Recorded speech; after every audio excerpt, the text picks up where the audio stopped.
Thank you very much, everyone, for joining me today. My name is Tara Ball. I'm an assistant professor of forest health at Michigan Technological University, and I'll be talking with you about impacts of non-native invasive earthworm species in hardwood forests.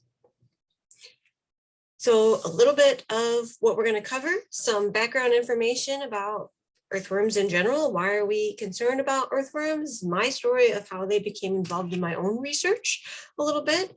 I'll talk about the ecosystem impacts that they have, how you can look for some signs of earthworms and how to identify some different species. And then what are some management strategies or tips for mitigating impacts that they do have. So we'll kind of go through 4 different parts here. Please pause the screen if you need to read something further on the slide. And I'll have my email again at the end if you have questions. It's always important to start out with a little bit of context. So where I'm located is up in the Keweenaw Peninsula of the Upper Peninsula of Michigan, where that blue star is. And most of my research is in the upper Great Lakes area. So northern Michigan, Wisconsin, and Minnesota. But I would assume that many of you are listening in today from a little bit further south in Ohio, or you could be in many other areas as well.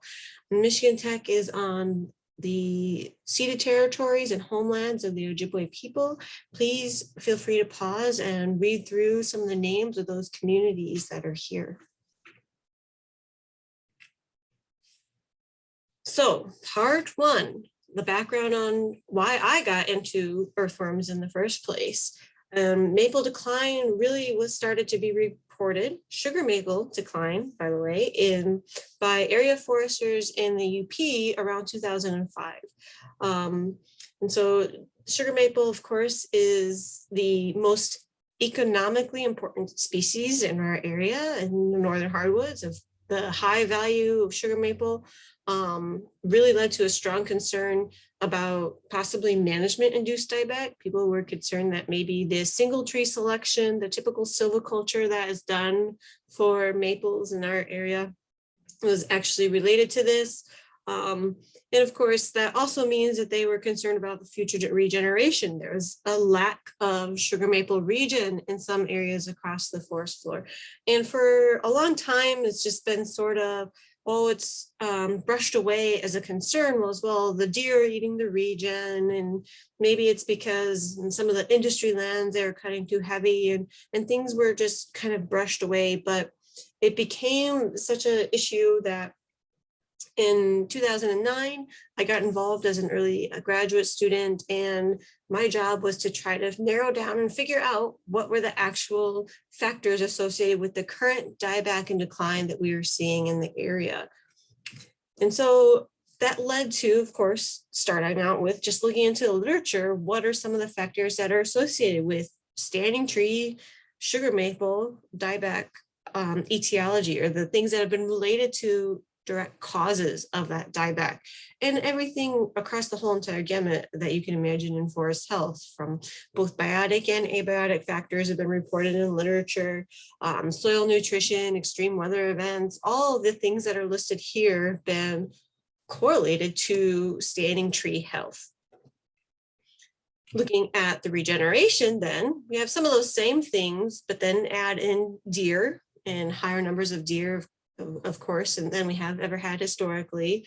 Some invasive species competition, whether they're native species or exotic species. So you have garlic, mustard, and sedges, but you also have things like beech thickets outcompeting maple. You have all the same soil nutrients, acidic deposition, soil moisture and temperature, so climate effects. Of course, if you have dead trees or dying trees, you may not have as much seed for the next regeneration, so it tends to drop down a little bit when you have more dieback. But then also exotic invasive earthworm species have previously been linked to reduced amount of tree regeneration and herbaceous species diversity decreases in the literature. Not so much impacts on standing trees, just on the regeneration. So what did the dieback actually look like as I'm going out and beginning my investigation of this? Really, in a lot of places, not all that obvious, although if you start looking with binoculars or scope up in these taller forest canopies, you can see that these are a few just probably last year or so branches that have died. There's still some twigs and really fine buds on the edges of them, but these are not shaded out canopy branches down lower. These are up in the top part of the crowns. And then in some other sides, it just looked like this massive mortality event had occurred where all these standing snags are actually sugar maple snags. A lot of the regeneration and the things that are still alive are coming back. We're not even the target species that was desired. A lot of ironwood and some mixed other shrub species. The ironwood is Australia virginiana betulaceae, not a timber species in the Northern Great Lakes region. So I established a monitoring network for a few years across Michigan, Minnesota, and Wisconsin, and these are both on federal national forest lands and some private industry lands, and we measured just about as many of those factors and those lists of things that we could look at. The entire crown and bowl health assessments on trees within these stands, looked at growth, dendrochronology, looked at climate change, looked for pathogens like sap streak, did chemistry analysis on the soil, the foliage, nutrients, looked at regeneration and the biotic species of invasive plants in the area, added forest floor condition as a measurement of earthworm variables, because we thought they really may be related to the regeneration, and looked at the past management regimes and across these stands. About 10% dieback for a stand level plot assessment is considered unhealthy in literature.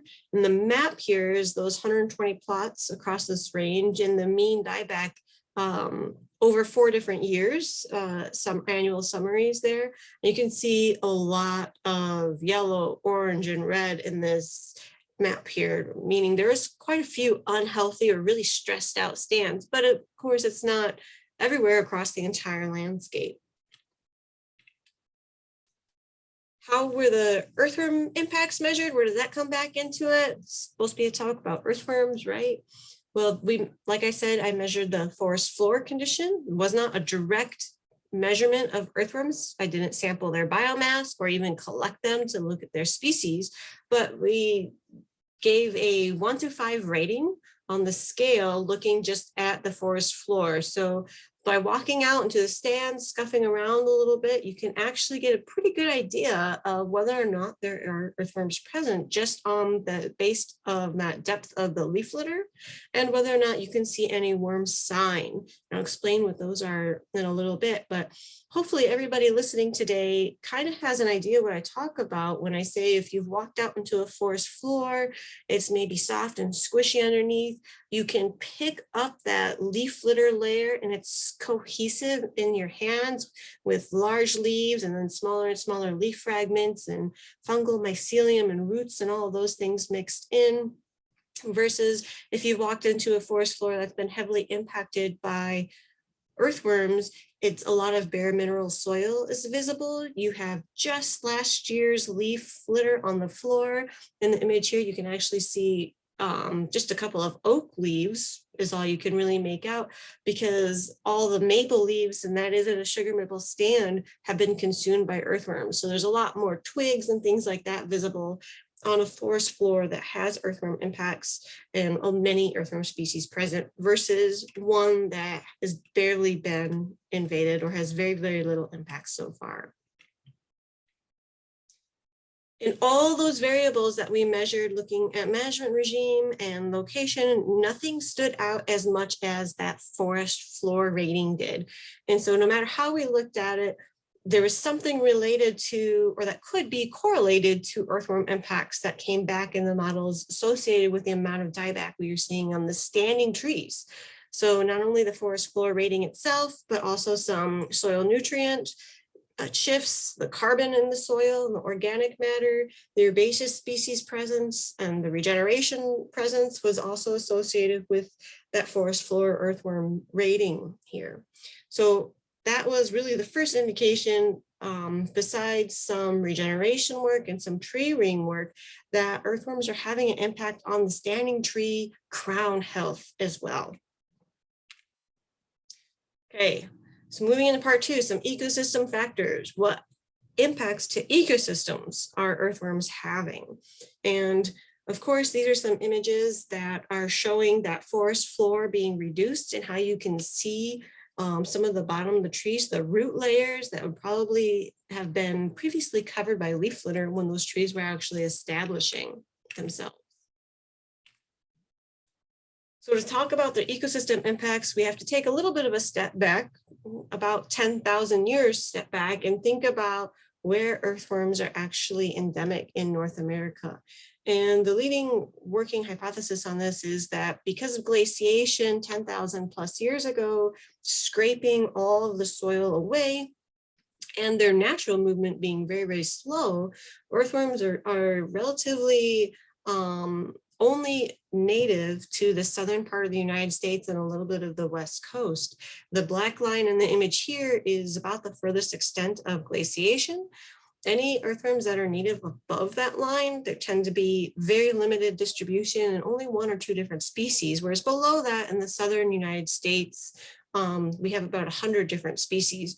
But earthworms themselves are considered not native to especially the upper Great Lakes and most of the range of northern hardwood species.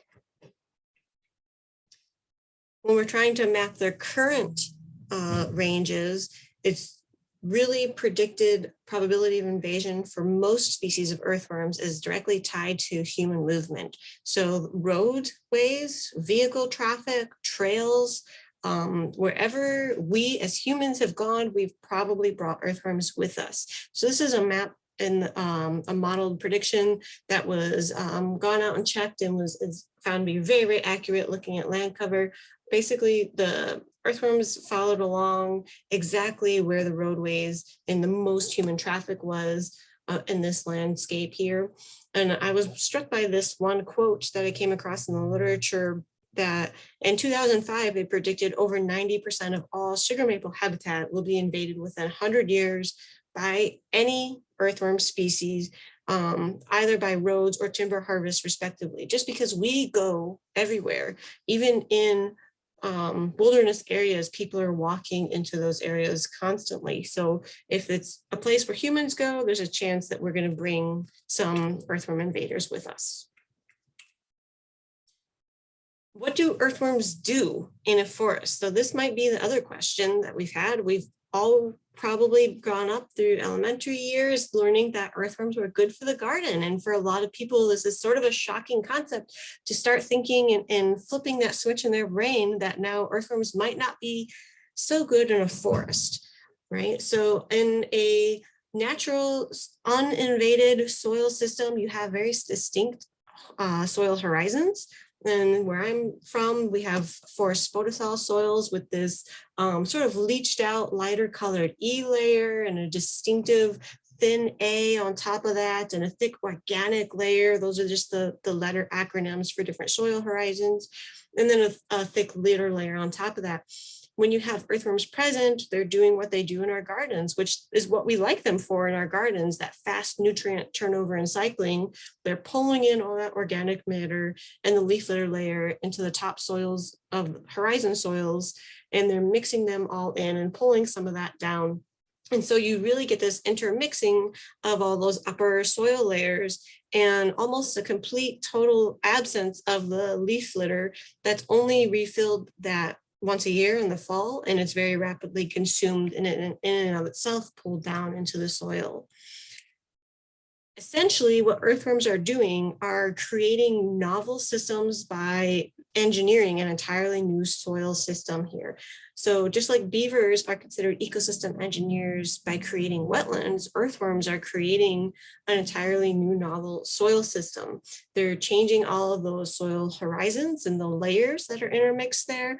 And now what follows behind that is a new microfaunal habitat and trophic pyramid of microorganisms present in the soil, which has impacts on the plant life present in the soil, and of course, up food chains. So why that happens, again, is because this intermixing is at the basis of it really changing the physical and the biogeochemistry cycling of the soil. not only are nutrients now being leached out, so you have more deficiencies that pop up, you get exchangeable nutrients just right at the different surfaces. And so tree plant roots tend to go deeper now at this point, or they may not be able to establish at all on the very surface. And just the physical characteristics of the soil themselves can be changed. You have maybe more air and oxygen movement, you have more porosity, you have just the physical structure of the soil shifting, let alone all of the biogeochemistry on top of that. So besides those physical impacts, they do have impacts up the food chain. And so some other organisms that have been directly linked to earthworm invasions, one that many of you might be familiar with is the ovenbird. This is a ground nesting bird that has these nice little ovens as nests, and they have a really fun call that is familiar to a lot of people, the teacher, teacher, teacher. They're common across the eastern US, and they breed frequently in the Upper Peninsula of Michigan, where I'm from. They're common throughout Ohio. They do have a range that goes into areas where there probably are native earthworms, but in the northern part of their range, what has been found out is that their nest survival is actually significantly decreased in stands that are invaded by earthworms. There's a reduction in the structure of the understory when you have earthworms present in an area, and the leaf litter layer has gone down, the regeneration in the herbaceous species of plants themselves is decreased. And so the ovenbird nests are more vulnerable to predators in those areas and are consumed more frequently. Another group of organisms that's got a lot of interacting shifts and things happening because of earthworms are salamanders. And so not only does their populations exponentially decrease with the decreasing leaf litter volume because the habitat that they live in on the forest floor is so modified, but you also lose their small microarthropod food source. And so small size salamanders have a harder time competing and gaining weight and aging into the population.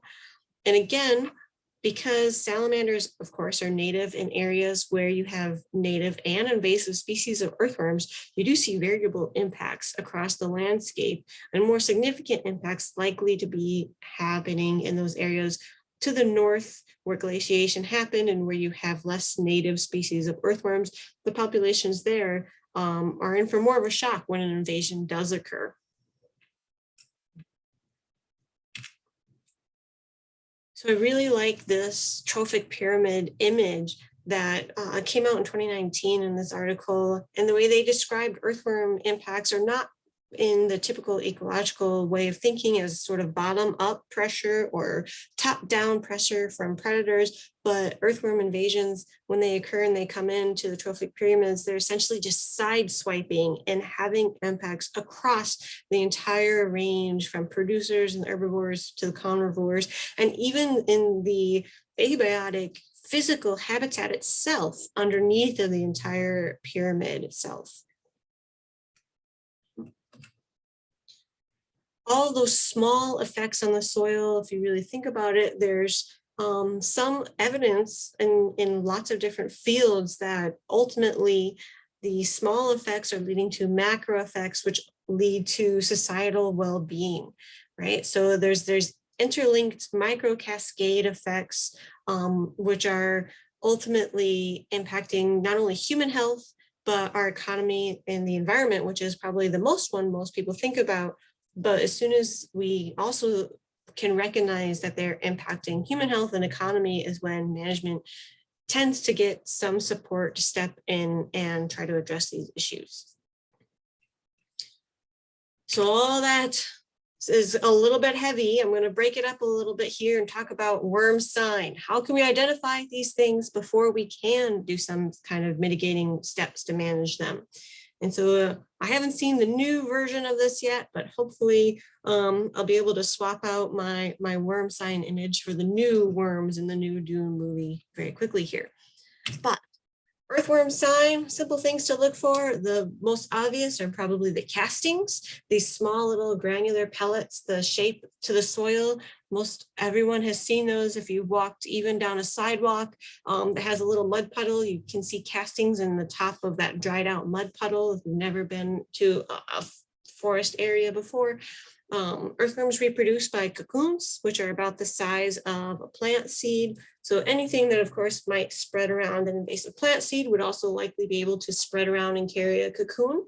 We're not necessarily carrying large night crawlers stuck to the bottom of our shoes and tires. It's the cocoons and the small earthworms that have just emerged. But the large species, the night crawlers especially, tend to form these large middens, which is another thing that you can look for earthworm sign. They create these permanent burrows, and as they come out and feed, especially in the evening or at night, they grab some organic matter and leaf litter material and pull that back down to consume in the safety of their burrow. And so you're left with this plug of organic matter right at the top. And you can sometimes just pop that right off and pick up that little bundle of leaves and twigs, and you can see the hole where the earthworms live underneath of that midden.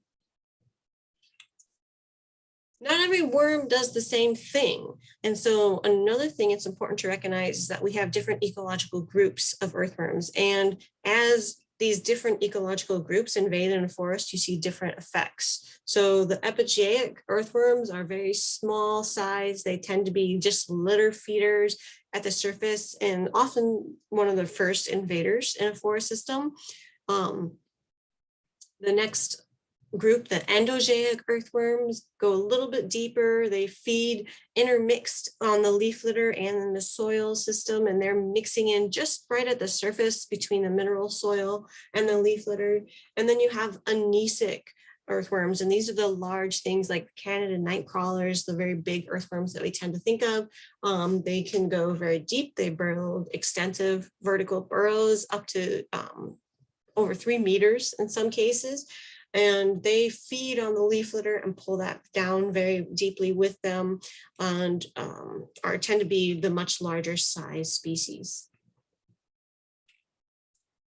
Keep in mind that not every worm is everywhere. Similar to other forest invasive programs, we can do things to slow or stop their spread, prevent earthworm introduction into communities across our forests. Because they don't all do the same thing, we want to try to prohibit or limit some of those continuous introductions. We do have about 15 to 30 species in the Great Lakes region. There's about 100 plus of native and invasive species in the southern US, but of course there's thousands of earthworm species worldwide. Some of those continuous introductions could be bringing new species that we don't have. Maybe there's only the epigeic, and we want to try to prevent anesic earthworms for coming into a site. Or we don't want to have additional genetic variability introduced to a population. So you see some public outreach efforts contain those crawlers. You often see things at boat docks to not dump fishing bait and that kind of thing, to throw it in the trash, not put it into the water, and that sort of thing, trying to help limit introduction of additional species, right? Especially in riparian areas where people would have earthworms physically with them. Few more references that I would point out to find out more information specifically about identifying earthworms if you're interested in. 2 of these are citizen science websites, the Great Lakes Worm Watch, and Cindy Hale has an excellent book titled Earthworms of the Great Lakes that goes through some of their biology, natural history, as well as identification keys. And then the Canada Worm Watch is a similar website that again has some of these keying characteristic guides that you can use to look at the actual earthworm anatomy and figure out which species it is based on the clitellum that they have, or the pores and the hairs that they have underneath their body, as well as a lot of citizen science information. So if you're interested in getting a classroom or a public group interested in more about sampling or identifying earthworms, these are 2 really good references that I would point you to. Many of the species that I've talked about so far have actually been European earthworms. Some of the things that are coming down the line, we're seeing in the literature and in the reports by managers that we are in the early steps of the next invasion wave of exotic invasive earthworm species from some Asian earthworm species. And so we've got both species coming from both continents now. But the Amanithus and the Metaphyre, the jumping worms, are kind of the next biggest concern. in forestry and natural resources because of the rapid impacts that they have. So a couple of different jumping worms are present across the US, but really in scattered locations. They may have only been found in a few sites in a few states like Ohio and Michigan and Wisconsin and Minnesota so far. They're not as widespread, anywhere near the widespreadness of the invasive European species that we have. Jumping worms have really aptly named because they have this crazy snake-like jumping behavior. When you touch them, they move very, very rapidly. They also rapidly have impacts into the soil system. So I'll show you what that image looks like in the next slide, but how you identify jumping worms, not only from the crazy snake-like behavior that they have, but this white band, the clitellum at near the head of the earthworm is actually milky white and very smooth. And our other species that we're familiar with have a more pink band on them. If you see that, it's actually pretty stark and startling the first time you do notice that white band did clitellum on the jumping worms, then you can find a local place to report that on an invasive species webpage. What they tend to do in the top few layers of the soil, almost a few 2 to 3 inches, is entirely made up of this very granular litter that they have, and the castings is very complete. It almost has a consistency of kitty litter. Not only are they changing all of the physical and the biogeochemistry things that go along with an earthworm invasion and those shifts and changes to the soil, but because of the consistency of the soil that they do when you get a heavy rain now, secondary worry or concern is erosion, happening really rapidly when you have a jumping worm invasion. So those are the next earthworms to be aware of and to try to prevent from coming into your stand. So wrapping up here with some practical worm management. What can we do? Do we have a chemical, biological control? Not really yet. There may be some things to do for soil amendments to prevent or limit earthworms, but it's not anything feasible on a large scale. What we can do are eliminate fishing bait dumps, inspect any nursery and plant mulch. Don't buy any mulch online or at a garden store without inspecting it and putting it into your garden or your forest first. Responsible vermiculture is, of course, important to prevent any escapes. But in a forest system or wildlife system, we can practice worm BMPs. What I like to call best management practices for earthworms include a lot of things you probably already do to prevent invasions from plant species and seeds and things like that. So by power washing our equipment between sites, building it into contracts that vehicles are cleaned off, installing boot scrubbers and signs at trailheads, using local road grading material if any road or trail maintenance is going to occur, and then identifying and monitoring earthworm impacts and having it recorded in management plans is important to make future decisions down the road.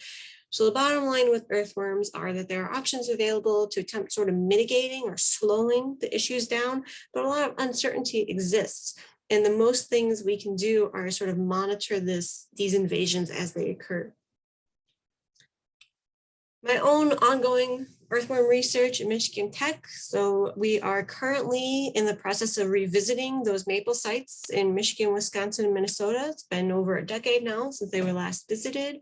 And we're helping the USDA look at some of the risk model maps. So this is a map that some of you may have seen. It's the National Insect and Disease Forest Risk Assessment maps, and they have these for over 100 different pests and pathogens across the United States. This is the maple decline risk map for 2013 to 2027. And there are some places on there that are at a pretty good risk in Ohio, just as much as the Upper Peninsula. These maps are made mostly with model inputs from the soil type, but we're hoping that earthworms or geopopulations, climate change, or defoliators, other things could be incorporated into these GIS models as well. Of course, you can't talk about sugar maple without thinking about maple syrup. So we're also looking at some of the direct impacts of earthworm impacts on sap chemistry and the tree sugars and carbohydrate storage as well in the root system. So that is some future research to come in future decades here. Wrapping up, please spread the word. We need to incorporate earthworm impacts in data collection and any wildlife plans and silvicultural prescriptions for forest management. A lot of these large interdisciplinary landscape scale questions are still to be asked. I really focused on sugar maple here, but of course there are many other major tree species in the eastern US and northern hardwoods especially that we're not sure of what the impacts are going to be from earthworm invasions. And now we have the second wave of invasions yet to come. We're still learning a lot of these things along the way. Because they're ecosystem engineers, they're continuously creating novel systems, and some of our past traditional management may no longer be the most applicable management. And we need to do some continuous research and monitoring to figure out the best approaches moving forward. I'd like to acknowledge a lot of field support and funding for some of this work has come from both federal and state agencies, private companies, and consulting firms. Please feel free to pause the references slide here if you'd like to come back to any of the major references that I use in the presentation, or reach out to me directly. If you have any questions, my email is tlbal@mtu.edu. Thank you and have a good rest of the day.